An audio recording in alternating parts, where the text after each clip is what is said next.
Cette semaine dans le débrief express, retrouvez toutes les images du National 3 avec notamment 2 derbys normands. L'AF Virois reçoit le Vannes Olympic Club et il ne faut pas s'attendre à du suspense dans le bocage avec la 8e minute de jeu, un penalty obtenu par Benjamin Guillaumard, penalty obtenu et transformé. Le contre-pied est parfait et ça fait 1-0.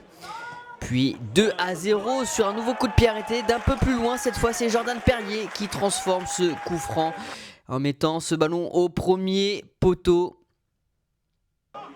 Ça fait 2-0, puis 3-0 en première période grâce à Lohan Ledos. À la 30e minute de jeu, les Virois qui font largement le break. La réduction du score de Baptiste Kervich ne va pas forcément rajouter du suspense puisque Benjamin Guillaumard, parfaitement servi, va inscrire un doublé tout en finesse avec cette petite pichenette magnifique. Ça fait 4-1 à la 79e minute de jeu. Mais les Virois vont terminer en beauté et notamment Valentin Aumont avec cette frappe magnifique de l'extérieur de la surface. 5-1. Valentin Aumont qui ne se pose pas de questions, qui envoie une frappe lourde. Victoire facile pour l'AF Virois. Duel 100% normand ce week-end avec le Havre Coquereville qui recevait l'AS Trouville Deauville-Villers. Une première mi-temps qui démarre tambour battant avec les joueurs locaux qui vont ouvrir la marque sur ce centre d'Henri Mendes Krinakoba. C'est Malik Kadi dès la 8e minute qui permet aux joueurs du Havre de prendre l'ascendant. Dans cette partie, évidemment, on cherche des deux côtés à se rapprocher d'un petit peu d'air, de prendre de l'air sur la zone de relégation. On va se répondre sur coup franc. Le premier pour l'AS Trouville-Deauville ne donne rien, pas plus que côté Coquereville. Rendez-vous en deuxième période pour voir une évolution au score avec ce bon travail au départ de Malcolm Perriand et derrière le centre qui va être réussi, qui va profiter à qui ? Alban Bécombo évidemment, 49e minute, le buteur maison qui permet à la STDV de recoller et de croire un renversement de situation. Le but marqué de près par Alban Bécombo qui va donner des idées à ses partenaires. Malcolm Perriand est de nouveau sur le côté gauche au centre. Grosse situation et grosse période de confusion dans la surface de réparation des Havrais. Ce sont à nouveau les joueurs de la STDV, les joueurs de Cédric Waro qui sont dangereux. La frappe de Yanis Ouamou qui ne vient pas accrocher le cadre. La STDV a laissé passer sa chance. L'ultime possibilité arrivera d'un coup franc et sur celui-ci Romain Oquincan est vigilant et derrière la défense qui fait front. Un but partout entre Coquereville et la STDV qui rechute malheureusement dans la zone rouge.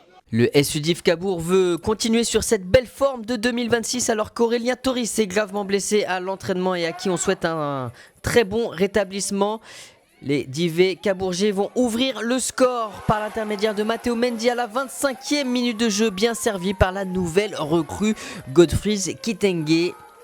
Mais c'est bien le buteur maison qui ouvre le score et qui doit s'y reprendre par 2 fois. Godfried Kitenge qu'on va retrouver quelques minutes plus tard avec ce bon ballon, ce crochet, cette frappe qui est légèrement déviée par le montant.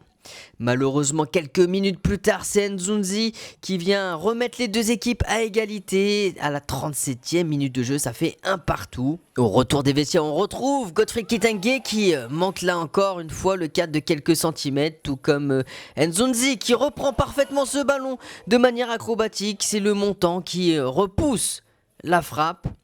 Godfried Kitenge qu'on retrouvera dans les dernières minutes avec cette frappe, cette fois déviée en corner. Score final 1-1.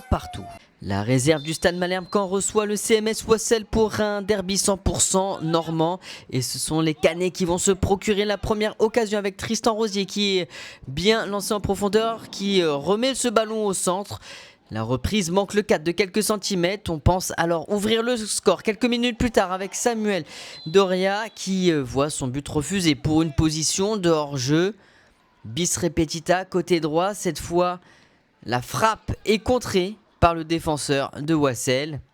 En seconde période, Wassel qui tente de prendre le jeu à son compte, qui met plus d'impact, qui récupère. La frappe est une première fois repoussée, puis la seconde est largement hors cadre.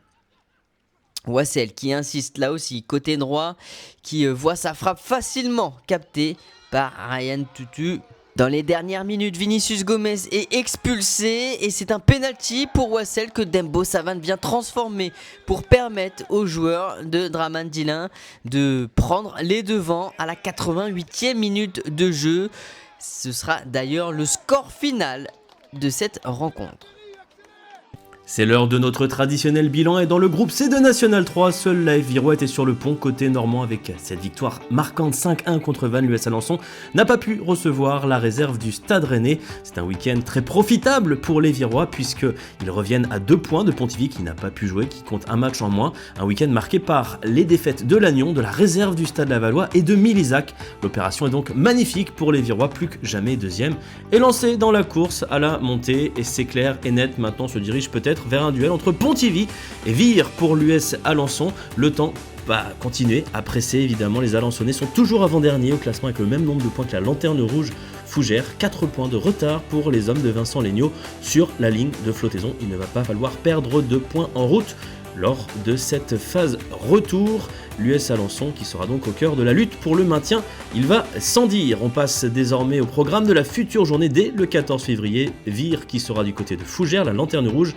Alençon qui aura fort à faire en déplacement du côté de Lannion. Suivra également le déplacement de Pontivy du côté de la réserve du Stade Brestois. Dans le groupe D, coup d'œil sur les derbys normands, match nul entre Cocrioville et la STDV. Victoire de Wassel sur le terrain de la réserve de Malherbe. Le SU d'Yves Cabourg se contente d'un point du match nul contre l'ESA Linas Montlhéry à domicile. On va scruter les conséquences au classement. Toujours pas de Normands dans la première partie du tableau. Une première partie du tableau toujours dominée par le Racing Club de France qui compte 4 points d'avance sur l'ESA Linas Montlhéry. C'est dire la bonne opération donc du SU d'Yves Cabourg contre le dauphin du Racing ce week-end. Le SU d'Yves Cabourg qui, comme de nombreux clubs normands, fait partie de la deuxième partie de tableau. Ça va être très serré. 3 clubs normands dans la zone rouge à l'issue de cette 15e journée parce que l'AS Saint-Ouen s'est imposé. La STDV a beau avoir pris un point du côté de Cocrioville. Les joueurs de Cédric Waro rejoignent d'Yves Cabourg et la réserve de Malherbe dans la zone dangereuse. Wassel et Cocrioville ont toujours un petit matelas d'avance. Cocrioville qui compte d'ailleurs un match en retard. Lors de la future journée, un seul derby normand au programme, Wassel qui reçoit le SU d'Yves Cabourg. La réserve de Malherbe sera en déplacement du côté d'Aubervilliers. La STDV sera de son côté opposé à Bastia, la réserve, et Cocrioville recevra Sainte-Geneviève en espérant évidemment faire le plein de points dans la 16e journée de championnat.